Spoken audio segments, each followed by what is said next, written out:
এখানে নিয়মিত ভিডিওগুলো আপলোড করা হয় এবং বিভিন্ন খামারের ভিডিওগুলো আপলোড করা, বিভিন্ন হাট বাজারের বিষয়ে ভিডিওগুলো আপলোড করা হয়।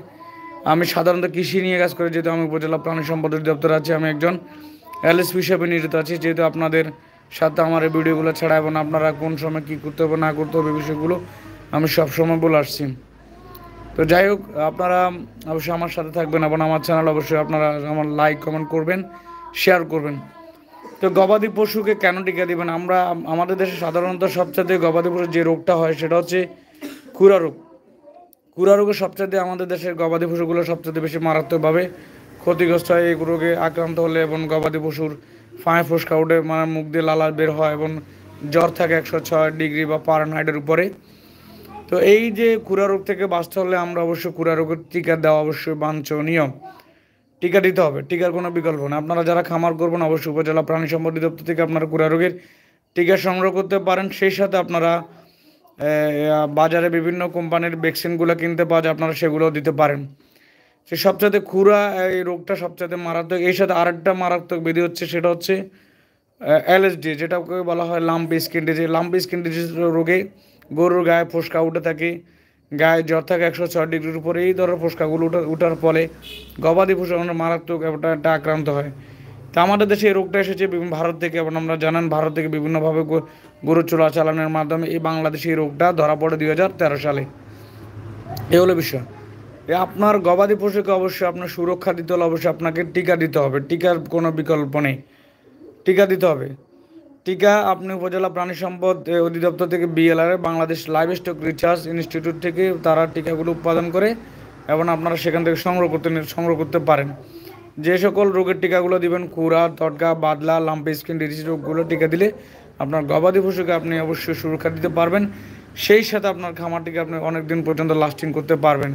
তো আমাদের দেশে অনেক খামারে কিন্তু খুরা, তটকা রোগ এবং বা বিভিন্ন রোগে এবং আক্রান্ত হওয়ার কারণে খামারেরও লসের সম্মুখীন সবচেয়ে বেশিরভাগ খুরা রোগের কারণে।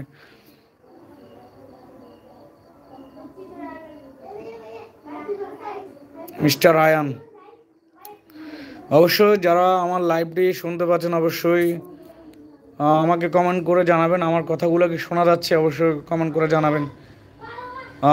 যেহেতু আমি গবাদি পশু এবং বিভিন্ন পশু পাখি এবং প্রাণী নিয়ে কাজ করি, যেহেতু আমি প্রাণী সম্পদ অধিদপ্তরে আছি, তা আপনাদের সামনে আমি নতুন নতুন ভিডিওগুলো হাজির হবো এবং অনেক সময় আপনাদের মাঝে লাইভে আসবো। আমার লাইভগুলো অবশ্যই শেয়ার করে দিবেন।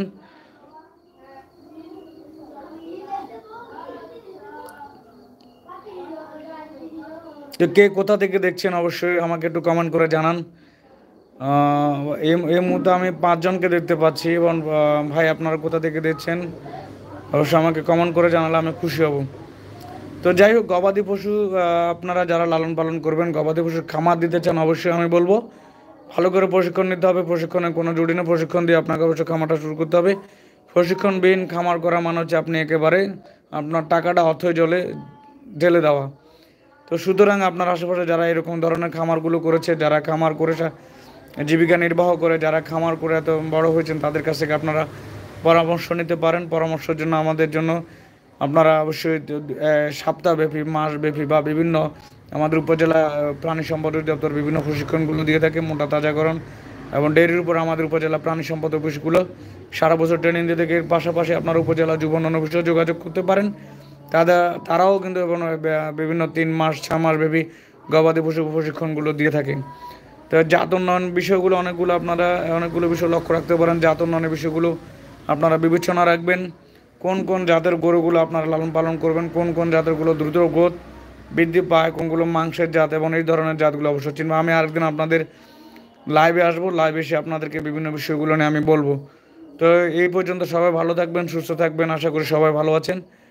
ভালো থাকবেন। ধন্যবাদ সবাইকে। আজকের মধ্যে এখান থেকে বিদায় নিচ্ছি। ধন্যবাদ।